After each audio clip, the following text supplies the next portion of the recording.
Millionaire, The Waitress, and the Grand Piano. What began as a cruel attempt to humiliate a waitress turned into a moment of undeniable brilliance that silenced the room and shattered egos. You won't believe how she turned the tables with nothing but her talent. It was a warm Friday evening at La Fontaine, an upscale restaurant tucked in the heart of Raleigh, North Carolina. The air was thick with conversation as glasses clinked and soft jazz melodies floated from the corner piano. The atmosphere was one of refined indulgence, perfect for those who sought a touch of luxury in their evening. Among the waitstaff was Deborah, a 25-year-old waitress with a quiet demeanor, but a spark in her eyes. She moved swiftly between tables, balancing plates with practiced ease and offering smiles that hid the weight of her unspoken dreams. To the patrons, she was just another face in uniform. But inside, she carried aspirations far beyond the polished walls of La Fontaine. Deborah's true passion wasn't in serving tables, it was in music. Since childhood, the piano had been her refuge, a place where she could express all the joy, sorrow, and unspoken thoughts that life had to offer. But dreams, as she knew all too well, don't pay the bills. Working long shifts at La Fontaine was a necessity, a stepping stone toward the music academy she longed to attend. Only a few of her colleagues knew of her talent, catching glimpses of her playing the old upright piano during break. That night, as the dinner rush settled down, the door swung open, and in walked Leonard Grayson, instantly recognizable, the wealthy entrepreneur with an air of superiority. His entrance commanded attention, flanked by polished companions, and his sharp tongue often led to dramatic spectacles. Deborah's colleagues exchanged knowing glances. Leonard was not an easy guest. He thrived on pushing buttons. For Deborah, however, he was just another table to manage. But Leonard's interest in her was immediate. As he scanned the room, his gaze landed on Deborah, and a smirk spread across his face. She could feel his eyes on her, but she ignored it, focusing on her duties. However, Leonard had already decided she was going to be the center of attention for the night. Deborah had grown up in a small town in South Carolina, where dreams of grandeur were as distant as the stars. Her mother, a tireless single parent, had worked double shifts as a nurse to provide for Deborah and her siblings. Though they had little, music was always present in their home. Her mother's old vinyl records and the out-of-tune piano, gifted by a neighbor, were the foundation of Deborah's love for melody. The piano became her escape. While other kids played outside, Deborah spent hours teaching herself to play. By the time she turned 18, the reality was clear. A professional music career would have to wait. Scholarships didn't come through, and family responsibilities took precedence. Deborah packed away her concert ambitions and began earning a living, but the piano never left her. It was her identity. When Deborah moved to Raleigh a few years ago, she sought work at La Fontaine, not just for the pay, but because of the grand piano in the corner of the restaurant. Though she rarely had time to play, just knowing it was there gave her comfort. Music hadn't left her. It was only waiting. That evening, Leonard and his entourage settled into their seats. Deborah approached their table with practiced grace. Leonard ordered a top-shelf scotch, cracking a loud joke that made nearby tables shift uncomfortably. Deborah offered a polite smile as she took their orders, her voice steady, despite the strange energy radiating from him. "Deborah," Leonard said, glancing at her name tag. "Sounds like someone with a lot of hidden talents." The comment caught her off guard, but she smiled and stepped away. However, Leonard wasn't done. He'd already decided she was going to be the night's entertainment. As the appetizers were served, Leonard began his performance. Not the kind Deborah expected. He loudly recounted tales of his success, peppering in jabs about people who lacked ambition. His entourage laughed dutifully, and other diners shot annoyed glances. Deborah tried to stay focused, but something about him felt different. Not just rude, but calculated. By the time the main course was served, Leonard's antics had escalated. As Deborah approached his table with a bottle of wine, he caught her off guard. "Tell me, Deborah," Leonard said, his voice cutting through the noise. "What do you do when you're not carrying plates? Surely a young woman like you has dreams." His words stopped her mid-step.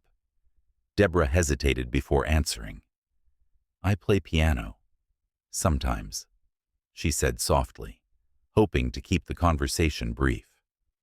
Leonard's eyes lit up, and a sly smile curled across his lips. "A pianist, huh? How fascinating. Why don't you give us a little performance?" Deborah froze. The room seemed to quiet as his challenge hung in the air. She could feel the weight of his words, the silent judgment already gathering. "Oh, I couldn't," she said quickly, forcing a nervous laugh. "I'm just here to work tonight." But Leonard wasn't backing down. "Nonsense," he declared loudly. "There's a piano right there in the corner. Show us what you've got. Surely a future star like you isn't afraid of a little audience." His companions chuckled, clearly enjoying the spectacle. Other diners turned their heads, curious about the commotion. Deborah's chest tightened, her mind racing. She wanted to refuse, to walk away, but the challenge lingered in the air, daring her to rise to it or crumble. "I really shouldn't," she stammered, looking around for support, but even her colleagues seemed hesitant to intervene. Leonard leaned back, sipping his scotch with a mocking grin. "Ah, I see," he sneered. "All talk, no talent. That's disappointing." The words hit harder than she expected, deepening the wound he had just inflicted. Deborah clenched her fists at her side. She wasn't one to seek confrontation, but the way Leonard had dismissed her, the way he'd reduced her to a joke, cut deeper than any insult. Her mother's voice echoed in her mind. "Never let anyone make you small. You're bigger than they'll ever know." A brief silence stretched between them. Deborah glanced at the piano, then back at Leonard's smug face. His challenge was clear. Take the bait or fold. Against her better judgment, she rose. "Fine," she said, her voice steady. "I'll play." The room held its breath as Deborah walked toward the grand piano. The soft glow of the chandelier cast a spotlight on her, isolating her from the murmuring crowd. Her fingers trembled as she slid onto the bench, the polished keys gleaming like a challenge waiting to be met. Behind her, Leonard leaned back in his chair, the picture of smug satisfaction. Deborah closed her eyes, steadying her breath. Her heart pounded in her chest. This wasn't a church recital or a cozy community gathering. This was different. This was hostile. But there was no turning back now. Her fingers brushed the keys, and the first notes were soft, hesitant, fragile. A few diners shifted in their seats. Someone coughed in the back of the room. Deborah ignored them. She leaned into the music, letting the notes carry her. A soulful rendition of Clair de Lune spilled into the room, delicate but unyielding. As her confidence grew, so did the music, each note a confession of the sacrifices she had made, the years spent chasing a dream. The room fell silent, the earlier chatter replaced by a collective stillness. Even Leonard stopped whispering to his companions, his attention fully on her. Deborah didn't need to look at him to feel the shift in the room. The mocking energy had dissipated, replaced by something more powerful. Respect. The music soared, and Deborah let herself go. For the first time in years, She wasn't just a waitress or a dreamer. She was an artist. By the time she struck the final chord, the room was utterly still. Then, as if released from a spell, the applause erupted, thunderous, reverberating off the walls. Leonard, however, remained seated. His smirk was gone, replaced by a mask of discomfort. He clapped slowly, half-heartedly, but his hesitant applause couldn't overshadow the brilliance Deborah had just unleashed. As the applause died down, Deborah stood, her knees trembling but her back straight. She didn't look at Leonard immediately. Instead, she nodded at the diners who had clapped the loudest, offering a faint smile. For the first time that evening, she felt truly seen, not just as a waitress, but as the artist she was. Leonard shifted uncomfortably in his seat, finally breaking the silence.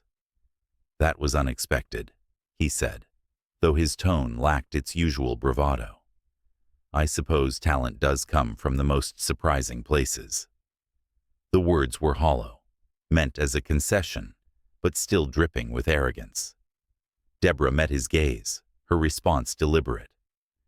"It's how you choose to use it that matters," she said quietly. Leonard had no response. His once commanding presence was reduced to awkward shuffling, and his table grew quiet. The room had shifted. Where there had once been privilege and pretense, now there was respect for the woman who had reminded everyone of the power of authenticity.